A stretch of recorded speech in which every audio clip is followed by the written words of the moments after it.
Shalom, amados! Seja bem-vindo para mais uma aula da nossa revista da Escola Bíblica Dominical.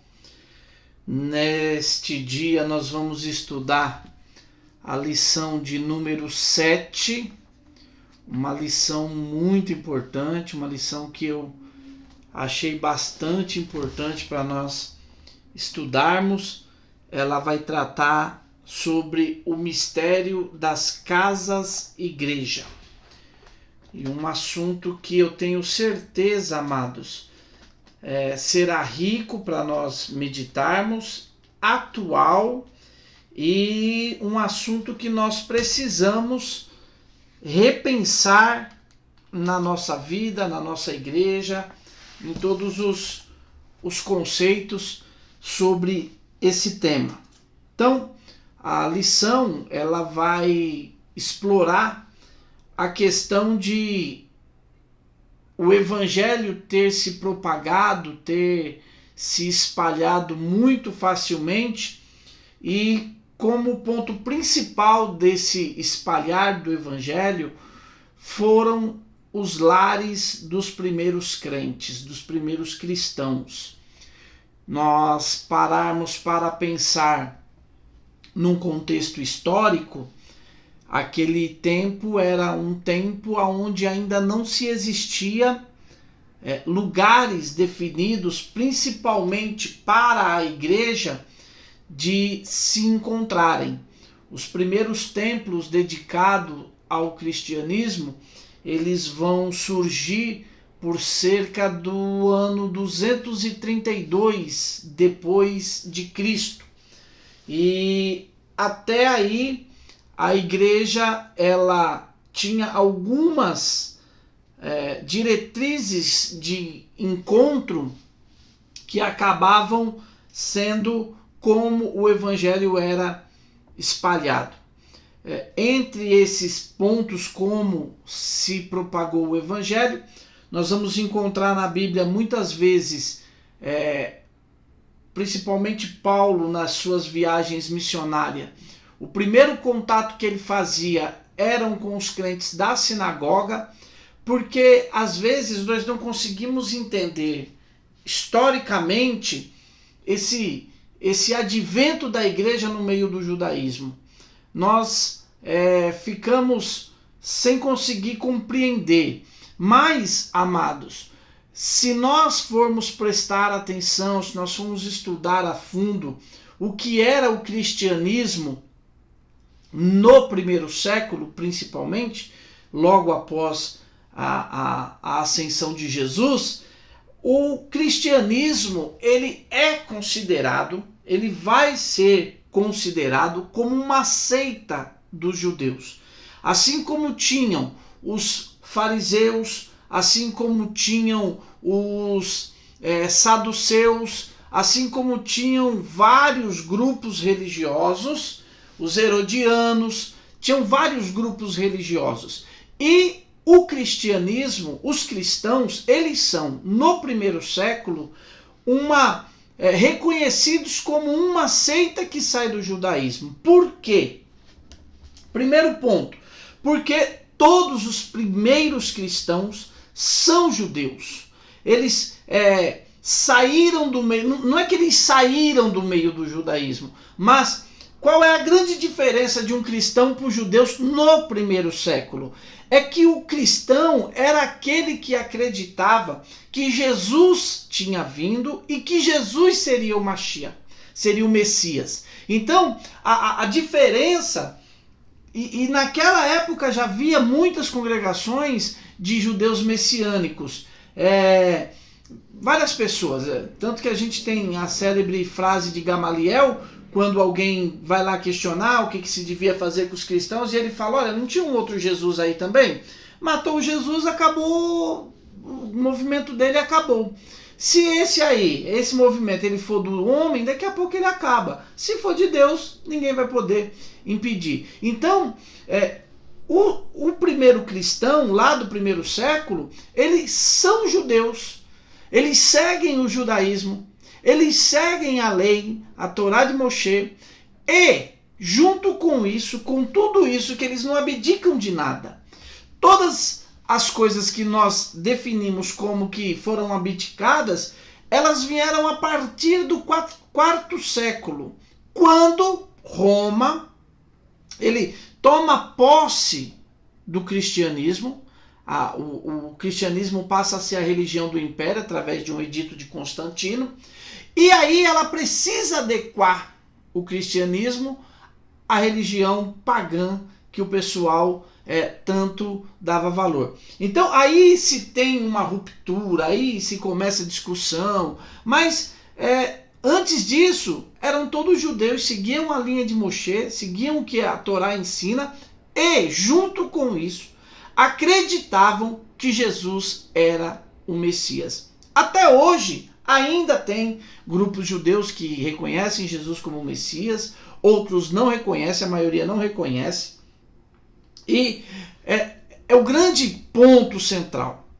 Mas esse não é o ponto que nós devemos discutir, e nós vamos discutir o que deve ser discutido hoje na nossa sala, na nossa aula, que é o mistério das casas-igrejas. O texto bíblico está em Atos 10, do 1 ao 6, e do 23, 24 e 44. Então, Atos 10, 1 ao 6, 23, 10 e 23, 10 e 24 e 10 e 44. Você pode dar um pause, ler esses versículos para nós voltarmos e meditarmos. Qual é a importância dos lares cristãos na história da igreja? Como eu já falei, a igreja não tinha lugares específicos. Por exemplo, a Bíblia diz em Atos capítulo 3 que Pedro e João, eles estavam indo para a oração, perto da hora nona, e eles realizam na entrada do templo, numa porta chamada Formosa, eles realizam a cura de um coxo. Aquele coxo era colocado todos os dias ali para poder pedir esmola. E com isso, ele se sustentava. Naquele dia, quando Pedro e João estavam indo orar, e aí, se você não tem um conhecimento da cultura, de como é o culto judaico, você fala, eles iam lá orar.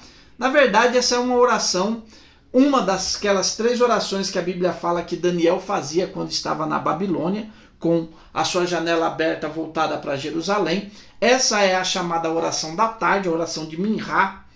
É a oração que é feita às 3 da tarde. Na verdade, é feita entre 1 e 6 da tarde, antes que nasça o sol. Mas, geralmente, o pessoal vai no meio da tarde. A hora nona, que é a hora que Pedro e João estão subindo, é às 15 horas. Nesse horário, então, vejam que eles são cristãos e estão indo orar a oração que o judeu ora todo dia até hoje. Então, vejam que a essência judaica, a essência de seguir o que o judaísmo ensina, era muito forte na igreja nesse período. Então eles estão indo e não tinha um lugar específico. Veja que hoje as pessoas tentam criar muito atrito entre judaísmo e cristianismo. E na verdade, no primeiro século não era assim. Você seguia o que o judaísmo ensina, não o que o judaísmo ensina, o que a Bíblia ensina no Antigo Testamento. Até porque não existia o Novo Testamento. O Novo Testamento ele não é uma mudança, ele é uma interpretação do Antigo Testamento. E com essa interpretação, você acrescenta a figura do Mashiach. A figura desse Messias, por que ela é tão importante? Ela é tão importante porque se não fosse por Jesus, nós não teríamos conhecido o Deus de Israel. E a igreja, nesse período, não tem um local para se reunir. Então, aonde que eles se reúnem? Eles continuam com o culto, eles continuam indo para a sinagoga no sábado, no Shabat, eles continuam fazendo as orações no templo como era de costume, e junto com isso, eles vão acoplar a figura desse Messias. Então, veja que qual é a grande diferença? A grande diferença não é mudar nada, a grande diferença é nós conseguirmos entender que nós devemos servir o Deus de Jacó, de Abraão, Isaac e Jacó, e nós devemos crer que Jesus é o Mashiach, o Messias. Por que isso é importante? É importante porque sem esse Messias, o mundo todo não conheceria o Deus de Israel. Então, a igreja não tem um lugar, ela usa o templo. Fora de Jerusalém, ela usa as sinagogas. E Paulo começa... Agora, quando nós falamos que a igreja se reunia nas casas, parece que é uma coisa nova, mas não é uma coisa nova. É porque desde o Antigo Testamento, desde lá do princípio, há uma cultura entre os judeus muito forte de o primeiro lugar que se deve educar o filho é dentro da casa. Nós, na nossa sociedade moderna, nós terceirizamos essa educação. Então, nós mandamos para a escola, esperamos que a escola faça alguma coisa pelos nossos filhos, transformem a vida dos nossos filhos, e nessa condição nós vamos esquecendo de ensinar o que é de verdade para os nossos filhos dentro da nossa casa. A igreja, irmãos, a igreja como um local físico, ela é o lugar onde nós fortalecemos a nossa comunhão. Eu vou lá porque estar no meio dos irmãos me renova, me edifica. É por isso que Paulo vai dizer que nós somos um corpo e esse corpo precisa estar em harmonia. Você precisa de uma comunidade. Você não pode ser crente só na sua casa. Você tem que ser um crente na sua casa, mas você tem que ter uma comunidade, você tem que fazer parte, você tem que ser membro de um grupo. E a igreja era assim. Só que o teu filho tem que aprender a ser crente dentro da sua casa. Não adianta você terceirizar isso. Não, olha, o meu filho é bênção e a irmãzinha lá que faz o Momento Kids vai ensinar. Não, aquilo lá é uma ajuda. Quem tem que ensinar o teu filho a ser crente é você. É por isso que a Bíblia vai dizer, fala com ele quando você estiver sentado na mesa, fala com ele na hora de dormir, fala com ele quando você levantar, fala com ele quando você estiver andando no caminho. Então, a principal pessoa responsável por ensinar o meu filho a servir a Deus sou eu. A escola dominical, a igreja, a irmãzinha do Momento Kids, seja lá o que for, ela me ajuda nessa missão, mas a responsabilidade é minha. Então, ter reuniões em casa já era o praxe. Você tinha os cultos, os momentos que você tinha que ir para o templo, mas a grande essência é que a tua casa seja uma bênção. Então, nós precisamos hoje pensar em uma coisa. Primeiro, eu, como um pai de família, preciso... E aí, muita gente fala assim, nós temos que fazer culto doméstico em casa. Eu pergunto para vocês, é necessário? Talvez você pense, Josué, é muito necessário. É muito importante o culto doméstico. E é. Só que o ensinamento espiritual da tua família não pode estar concentrado em um culto. Em todos os momentos, você como pai, em todos os momentos, você tem que passar esse ensinamento para os seus filhos. Você tem que dominar, esse dominar não é um dominar em forma de tirania, mas você precisa ter, o principal responsável pela tua casa é você. Não adianta chegar lá na frente, você querer falar assim, a minha casa não deu muito certo porque a minha mulher era isso, aquilo, outro. Não adianta você culpar. Você, como homem, é o responsável pelo teu lar.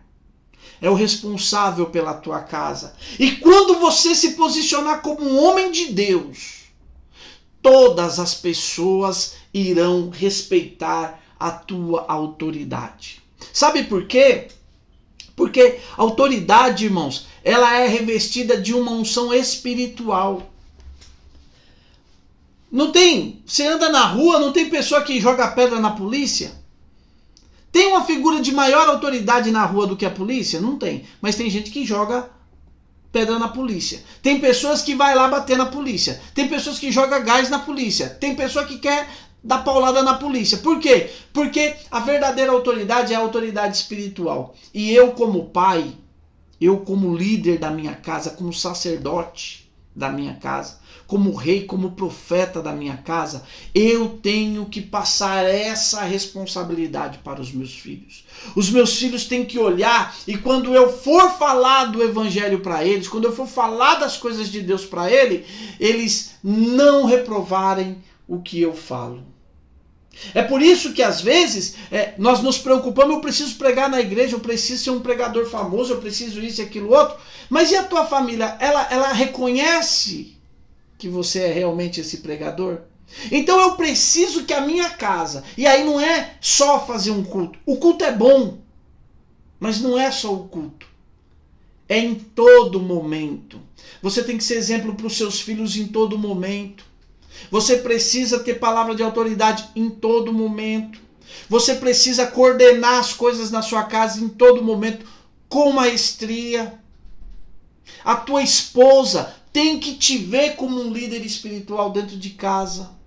Porque se você não conseguir fazer com que a tua esposa reconheça em você a liderança espiritual, ninguém mais vai reconhecer, irmãos.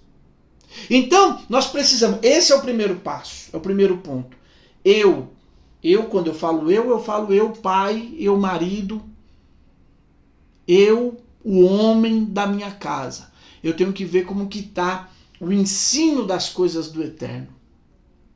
E isso é um detalhe, amados, que começa, sabe quando? Lá no berço. Às vezes nós ficamos, a gente fica tolerando coisas porque é criança. No berço você começa a ensinar a pessoa a temer a Deus. Ensina o teu filho, ensina, olha que o padrão é esse. Se você ensinar o teu filho, quando ele for pequenino e não souber falar, você ensinar ele a orar, ele vai orar toda hora. Toda vez que você precisar, ele vai orar. Então, meus amados, a igreja, primeira coisa, eu tenho que ver a minha casa. O segundo ponto, que é uma coisa que nos últimos anos se espalhou pelo Brasil. Qual foi a grande, eu não vou chamar de inovação, mas eu vou chamar o grande despertar que o Brasil teve nos últimos anos? A igreja em células. Por quê? Porque, irmãos, a célula, ela tem aquela coisa de você cuidar de um pouco de pessoas. Não é fácil você ver uma igreja como a nossa. Não é fácil para o pastor Valdomiro, para o pastor João tomar conta daquela igreja.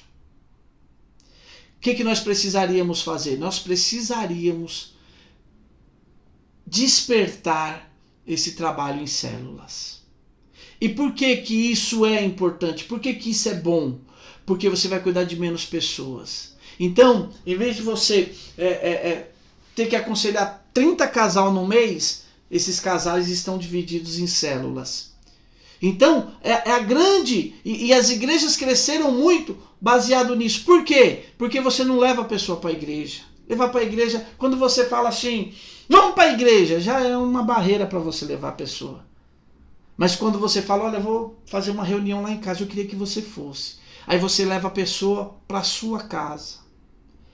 Isso eu estou falando por cima, irmãos, mas é uma coisa que precisa ser muito estudado, muito ensinado. E nós precisamos, irmãos, reconhecer que o crescimento da igreja está nas casas.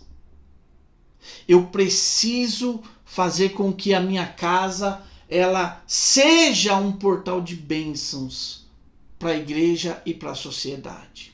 Então, como que a igreja fazia? Alguns eventos que mostram como que a igreja se portava nesse primeiro século. O primeiro culto de adoração, Mateus 2:11, a Jesus, foi dentro de uma casa.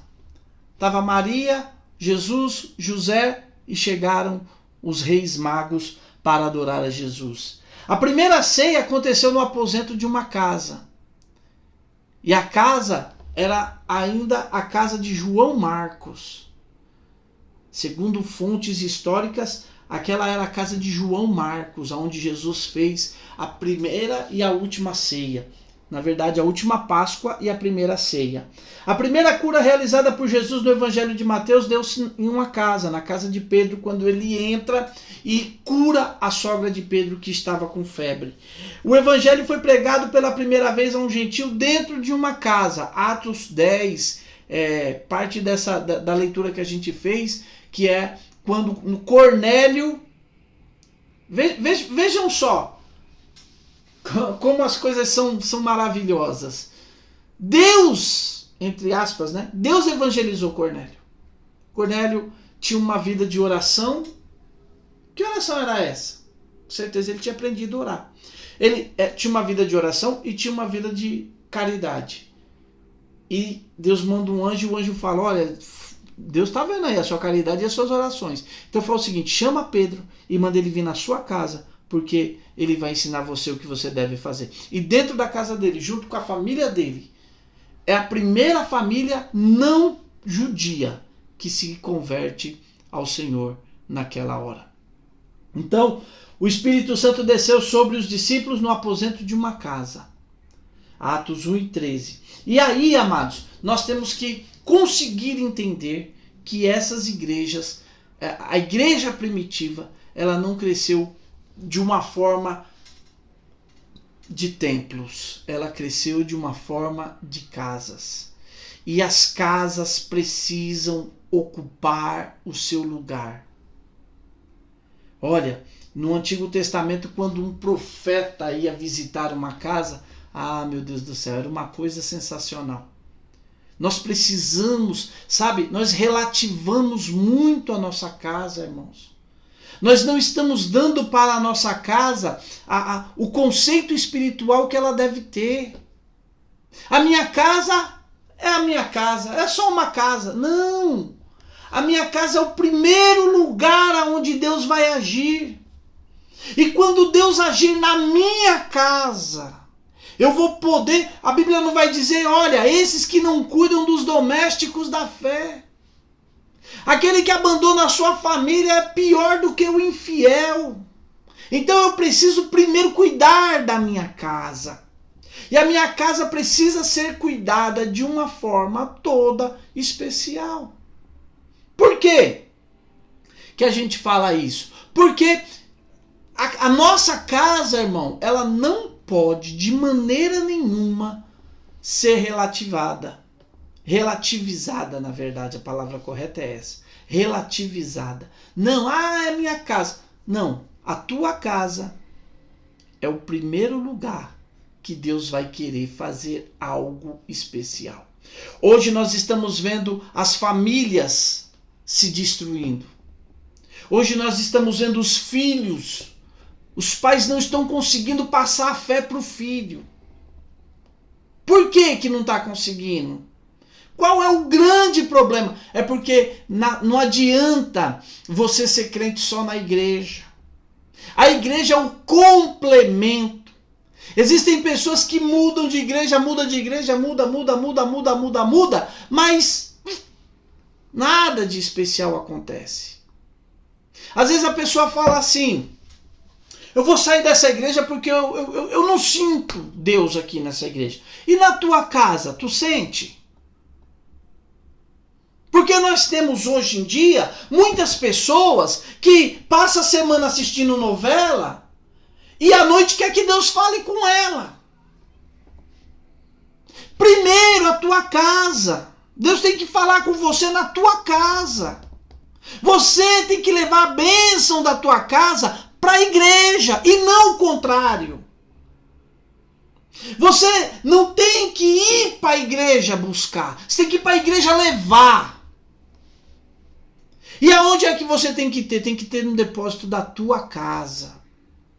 Então, a minha casa, não adianta nada, irmãos, eu viver como um mundano na minha casa e à noite eu ir para a igreja, como Deus vai falar lá em Isaías, olha, vocês pecam. Aí depois limpa a boca e fala: eu não fiz nada.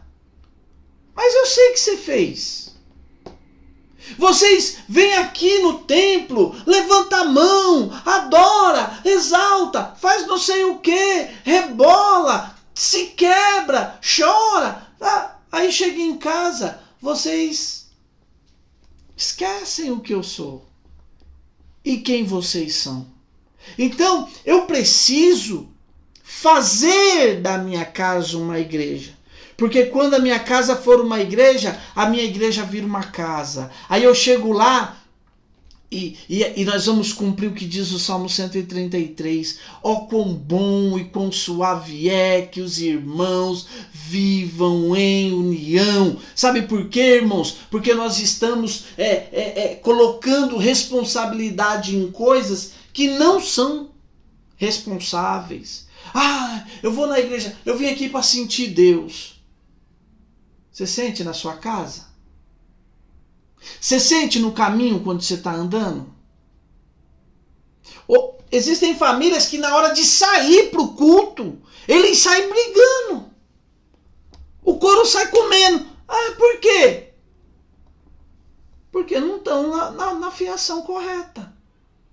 Então, eu preciso, em primeiro lugar, fazer com que minha casa seja uma bênção.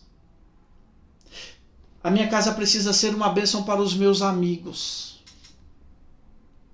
A minha casa precisa ser uma bênção para a minha vizinhança. A minha casa precisa ser uma bênção para a minha família. Quando Deus mandou o dilúvio, a família de Noé estava guardada. Toda a família. Então, nós precisamos rever isso. Como é que está a minha casa? Como está o meu lar? Em tudo, amados, nós precisamos ser coerentes. Nós precisamos parar com essa coisa de tudo jogar responsabilidade nas costas do pastor. Esse pastor aí, ele não tem a unção da unção mesmo. Não é que ele não tem a unção da unção. É que você não tem a unção. E como você não tem a unção, você não vai achar a unção. Você precisa ter a unção para depois você ser abençoado, para depois você ser abençoador. Então cuida disso, meu querido. Vamos olhar com muita convicção, vamos olhar para aquilo que Deus quer de nós. Para aquilo que Deus coloca na minha vida, na tua vida. E assim nós seremos abençoados. A minha casa tem que ser um lugar de bênção. E ela vai ser. Então, amados, vamos começar por nós.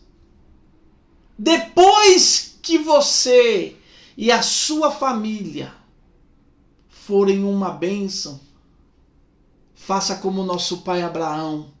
Comece a abençoar as pessoas que estão perto de você. Sabe, às vezes eu fico preocupado porque a gente fala assim, se você convidar um parente seu para ir na sua casa, ele não quer ir. Por que será? Porque eu falo. Amados, a palavra de Deus, ela é mel. Se eu souber falar, as pessoas vão querer me ouvir. Agora, se em vez de mel eu oferecer fel para as pessoas, ninguém vai querer me ouvir. Então, meu amado, essa é a nossa lição. Como é que está a tua casa? Vamos fazer a nossa igreja crescer começando pela nossa casa? Eu não vejo a hora dos cultos voltar totalmente ao normal, porque tem algumas pessoas que eu quero levar para a igreja, mas a gente fica até meio assim. Mas em nome de Jesus, eu creio que rapidamente, nem que nós tenhamos que fazer 2 cultos por domingo, mas nós vamos poder aumentar as pessoas naquela igreja para nós podermos levar as pessoas. E vamos começar na nossa casa. Deus abençoe vocês grandiosamente. Um excelente domingo, uma excelente semana para cada um de vocês. Deus abençoe vocês em nome de Jesus Cristo.